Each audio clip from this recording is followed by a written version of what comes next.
lot of people expect Rodney Hill to take a bigger role this year just because of attrition and he's leading the program. What do you envision for him? What are you trying to get out of him this spring? I think that's one of the biggest things, making sure that we can trust Rodney, and that's what he's been proving.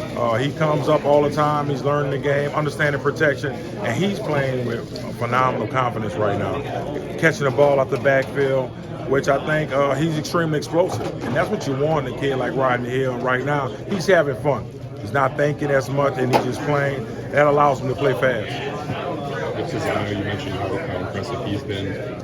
Just what do you envision him being a major contributor this year, and kind of how does he elevate his role in this? I think he will. I think we can put him outside the backfield where we can throw him the ball similar to LT. And he can do it all in the backfield. He's doing a good job, and I think Rodney's going to be a big part of what we're doing this year. And he has to come along, so I've been putting a little pressure on him, seeing how he responds and reacts. And he's been doing a really good job of kind of concentrating on the little things. And those are the fundamentals and the things that we need him to do and continue to get better every day. Touching a little bit on recruiting, obviously you guys had success last season on the field. How much does that help you? How tangible is that when you're talking to prospects? The level of interest, the increased interest in Florida State? I think it's big. Obviously, I think Coach Norvell does a great job. Kids are really excited once they see coming to campus, get around the team. But with the running back room, we're able to use so many guys. It's just not one guy, not two guys. But when you're able to use 3 and 4 guys consistently, that's the key. We don't want their bodies to get beat up. We tell them all the time, this is where stars come to shine. So at the end of the day, if you have a skill set, we're going to find out what that skill set is, and we're going to put you in position to be successful. Is that easier said than done when it comes to that position, like getting them to buy in, like, hey, you might only get 11 touches instead of 25 like your buddy down the road? Like, how do they buy into that? The 8 touches, 9 touches, 6 touches a game? I think the biggest thing is to find out what they can do well. And I tell them all the time, you're probably not going to get the ball 25 times a game, but you do have permission to run as far as you want to every time I give it to you. Sure. So at the end of the day, everybody has to find their roles, and they understand, who they are. They develop who they are daily, and they put who they are on display. Those kids are so unselfish, and that goes with the recruiting process. You find out what kids fit you. And I tell them all the time, once you come in this room, we're going to find out what you do well, and you're going to have an opportunity to shine. And I just think the kids in the room doing a great job, and Coach Norvell, obviously Coach Atkins, they put them in position to be successful. Can that be a selling point on the recruiting trail, too, and the fact that, hey, man, we're not going to destroy your body. You're not going to get 300 carries a season here. You might get 600 in your career or something like that. And you'll be fresh for the next level because they all want to go to the next level. Is that a selling point? Yes, you have to let them know that, especially from the running back position. Yeah. When you start looking at the NFL and what they're looking for, at the end of the day, we don't want you to go in there all bruised up trying to get to the next level. Obviously this is a tough game. You have to be tough, but we can limit some hits on you because we look at a lot of yards per carry, how many times, what you do when you get the touches, and it may be 12 times. But if you have 8 explosive plays, that's major. That's what the NFL is looking for. And I think, especially LT, he kind of displays that.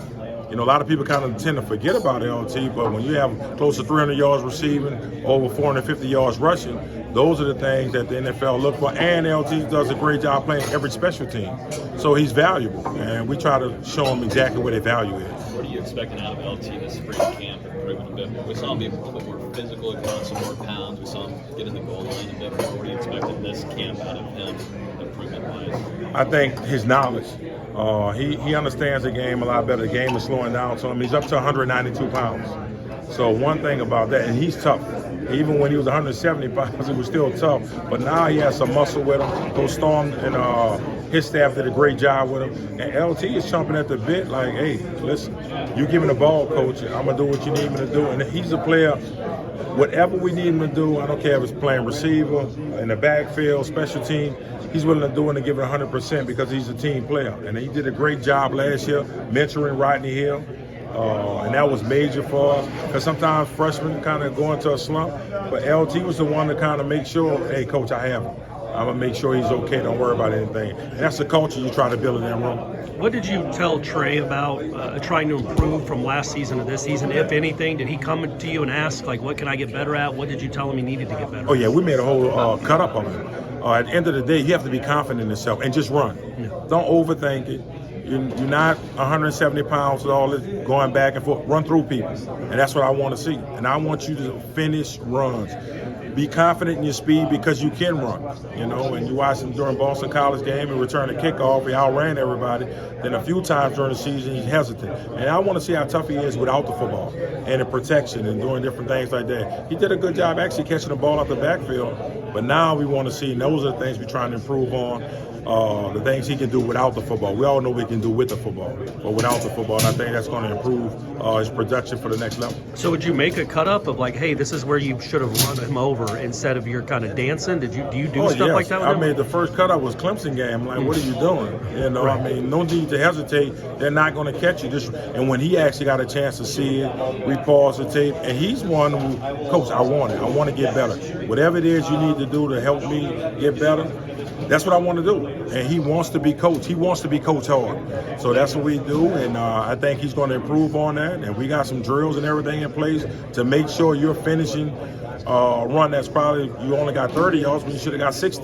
So he's seen, and he can tell you all the yards he left on the field last year. Probably about 300, 400 yards he left on the field, and he was 10 yards away from 1,000.